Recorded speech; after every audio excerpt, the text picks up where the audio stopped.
Hello bachcho, let's read the question, and this question is assertion and reason type of question. So our assertion here is plant absorb nitrogen in the form of nitrate only.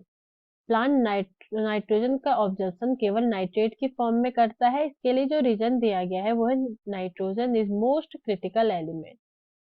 Nitrogen सबसे ज्यादा critical element होता है। इस question के लिए हमारा जो की कॉन्सेप्ट है अवर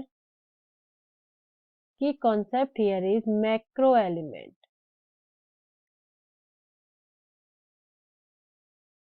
तो माइक्रो एलिमेंट कैसे ऐसे एलिमेंट होते हैं जिनकी प्लांट को ज्यादा मात्रा में आवश्यकता होती है, जैसे हाइड्रोजन, ऑक्सीजन,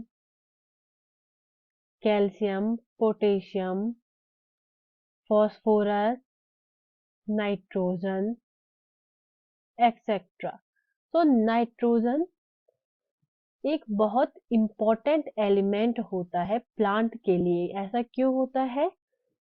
क्योंकि जो नाइट्रोजन होता है वो एक इम्पोर्टेंट कंपोनेंट होता है फर्स्ट अमीनो एसिड का, सेकेंड प्रोटीन, अमीनो एसिड से मिलके ही प्रोटीन्स बनते हैं, थर्ड हार्मोन,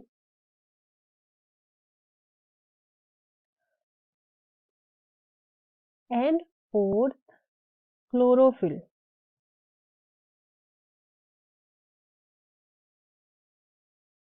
क्लोरोफिल एंड ऐसे कई इम्पोर्टेंट और नाइट्रोजन ऐसे कई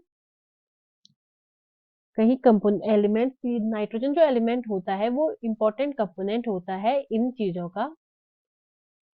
और नाइट्रोजन जो होता है उसका एब्जॉर्प्शन प्लांट में इनकी फॉर्म में किया जाता है। मोस्टली इनका जो एब्जॉर्प्शन होता है वो होता है in the form of ions,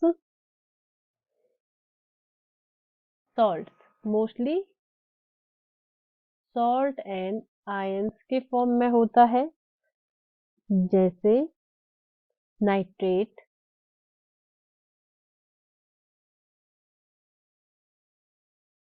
nitrate, ammonium,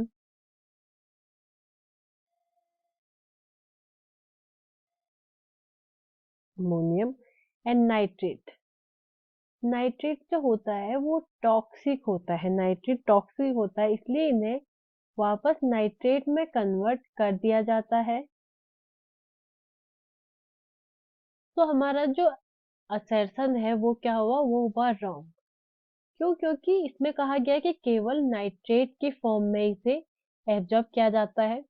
और जो रीजन दिया गया है nitrogen is a most critical element, ये पार्शियली ट्रू है, बट हम इसे पूरा ट्रुथ नहीं कह सकते हैं, क्योंकि जो नाइट्रोजन होता है वो क्रिटिकल एलिमेंट तो होता है, बट इसके साथ फॉस्फोरस एंड पोटेशियम भी क्रिटिकल एलिमेंट होते हैं। ये तीनों मोस्ट क्रिटिकल एलिमेंट होते हैं। So our right answer for this question here is both A and R are false. Our right answer will be option E. I hope you understand the concept. Best of luck.